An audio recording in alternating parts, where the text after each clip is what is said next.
জামালপুরে বৈষম্য বিরোধী ছাত্র আন্দোলনের নেতাকর্মীদের সঙ্গে শ্রমিকদের সংঘর্ষের জেরে জামালপুর থেকে সব রুটে দূরপাল্লার বাস চলাচল বন্ধের ঘোষণা দিয়েছে বাস মিনিবাস মালিক সমিতি। দর্শক, নিয়ে বিস্তারিত জানাতে আমাদের সাথে যুক্ত হচ্ছেন সহকর্মী তানভীর আজাদ মামুন। মামুন, বাস চলাচল বন্ধে ভোগান্তি কতটা দেখছেন এবং প্রশাসন কি বলছে?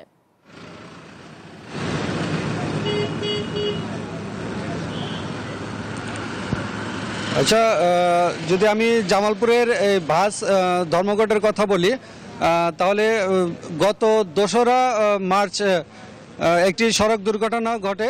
সেই থেকে আসলে এই ঘটনার সূত্রপাত। সেখানে একটি বাস অগ্নিসংযোগ করা হয়।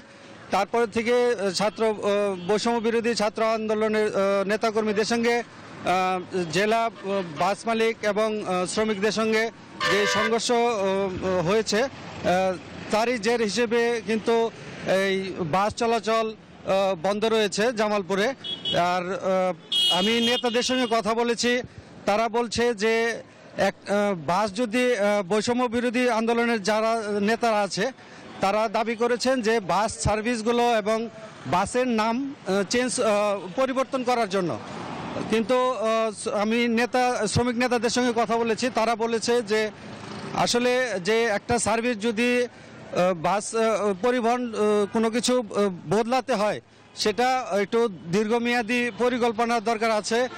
আর তারা বৈষম্য বিরোধী আন্দোলনের নেতাদের সঙ্গে কথা বলেছে, কিন্তু এখানে বৈষম্য বিরোধী নেতারা এই ব্যাপারে কোনো ছাড় দিতে রাজি নয়।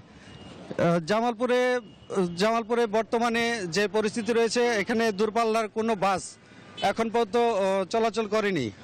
আয়শা।